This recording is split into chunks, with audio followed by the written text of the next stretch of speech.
Mimi nitaendelea na hoja mbili za mwisho. Hoja ya 8 inahusu marekebisho ya kodi, tozo na makato. Katika bajeti ya mwaka huu, serikali imeanzisha kodi, tozo na ada ambazo zinaenda kuua fursa, uwezo wa kunufaika na maumivu kwa wananchi wanaojitafuta. Baadhi ya kodi zilizoanzishwa ambazo zinaenda kuongeza maumivu kwa wananchi ni kama zifuatazo. Serikali imeweka tozo ya shilingi 10 kwa kila lita ya mafuta ya petroli, dizeli na mafuta ya taa.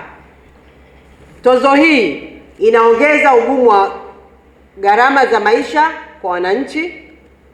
Petroli na dizeli ndizo zinazosukuma sehemu kubwa ya maisha ya wananchi. Tozo hii itaongeza sana gharama za usafiri, mitambo na viwanda, sehemu nyingine yoyote ambao wanatumia mafuta ya nishati. Serikali pia imeongeza tozo ya shilingi 500 kwa kila tiketi inayotolewa na mtoa huduma za usafirishaji kwa njia ya treni.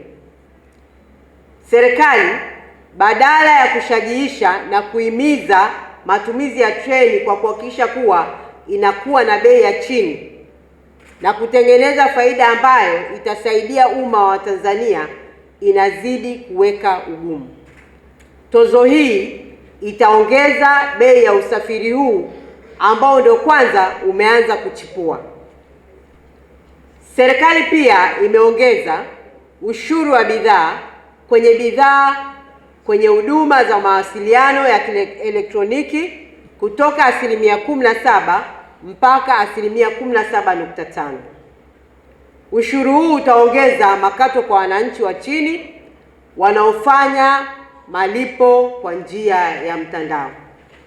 Ushuru huu unaongeza mzigo zaidi. Licha ya makato haya makubwa yaliyopo sasa, bado serikali inaendelea kuminya wananchi kwa kuongezea ushuru. Serikali pia imeongeza ada kwa wapambaji wa keki shilingi 10,000, waneni MCs hawa shilingi 40,000, wapiga picha shilingi 10,000, wapambaji katika sherehe na matukio shilingi 10,000.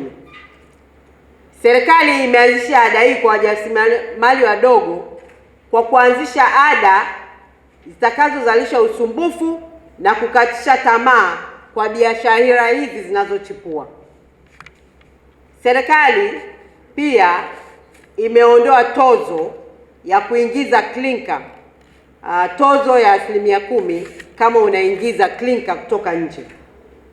Kuondoa tozo hii kunatarajia kupunguza gharama za uzalishaji na kushusha bei. Uzoefu unaonyesha kuwa tangu bei ya saruji ilipoanza kupanda haijawahi kushuka. Kuondolewa kwa tozo hii kunaondoa ulazima wa wazalishaji wa saruji kutumia rasilimali za ndani kuzalisha bidhaa hiyo. Bidhaa kama jasi, yani gypsum ore, chokaa, makaa mawe na chuma ghafi, iron ore, vya ndani vitakosa soko la uhakika. Serikali pia imepunguza tozo ya ushuru wa huduma kutoka 0.3 hadi 0.25. Kupunguzwa kwa tozo hii kutaipunguzia halmashauri uwezo wa vyanzo vya mapato. Serikali kupitia mamlaka ya serikali za mitaa imeshindwa kukusanya kikamilifu 0.3 na badala yake imeendelea kupunguza hiyo tozo ya ushuru wa huduma ambazo halmashauri inatakiwa izikusanye. Pia serikali imepunguza ada ya ushuru wa hoteli kutoka 10% kwenda 2%. Ushuru huu wa hoteli ni miongoni mwa vyanzo muhimu vya halmashauri.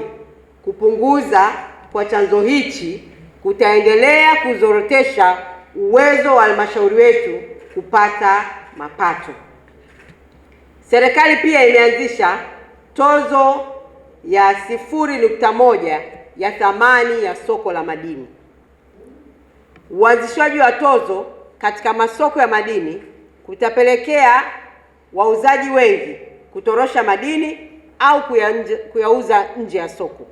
Serikali inapaswa kuweka vivutio ili madini yauzwe ndani na sio kuongeza mzigo unaosukuma wauzaji na wachimbaji kuuza nje au kutorosha kwa kutafuta unafuu. Serikali pia itaendelea kutoza ushuru wa forodha wa 25% badala ya 10% kwa matairi ya pikipiki. Tunafahamu namna ambavyo bodaboda imetoa ajira kwa vijana. Tunafahamu namna ambavyo imekuwa ni sehemu ya maisha ya Watanzania, na tunajua kwamba matairi haya mengi yanazalishwa nje. Ni kiasi kidogo sana kinachozalishwa ndani ya nchi na hakitoshi.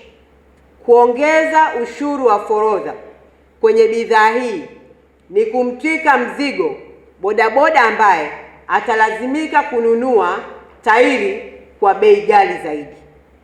Tairi ya pikipiki sasa hivi ni kama shilingi 60,000. Baada ya tarehe 1 Julai bei hii itakuwa 62,000.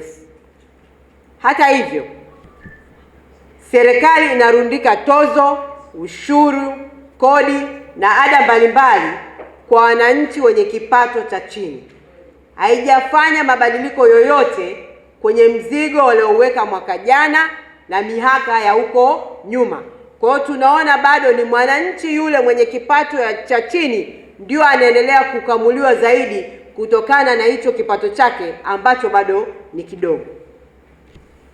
Bado tozo ya shilingi 1,000 kwenye kila mfuko wa saruji wenye ujazo wa kilogramu 50 ipo pale pale. Bado tozo ya 2% kwa wachimbaji wadogo ipo pale pale. Bado makato ya 15% yanayokatwa kwa wanufaika ya bodi ya mikopo yapo pale pale. Bado makato ya kutolea fedha ya 50% yapo pale pale. Tunaona namna ambavyo Chama cha Mapinduzi kinaendelea kufukarisha wananchi wa kawaida na kuwatajirisha matajiri wachache wenye mitaji mikubwa. Kodi na tozo zote zinalenga kuwapatia faida matajiri na makampuni makubwa na kuwanyonya wananchi walalahoi, maskini wa nchi hii. CCM haina tena uwezo wa kukabiliana na ugumu wa maisha ya wananchi. Inategemea kuwanyonya wananchi ili iendelee kusalia madarakani. Hatuoni namna ambavyo serikali ya CCM inaleta bajeti ya ahueni kwa mwananchi wa kawaida, mwananchi mwenye kipato cha chini. Ni kweli wananchi wana hasira, wananchi wanaona namna ambavyo hakuna ahueni yoyote kwenye maisha yao. Wananchi tunachotakiwa kufanya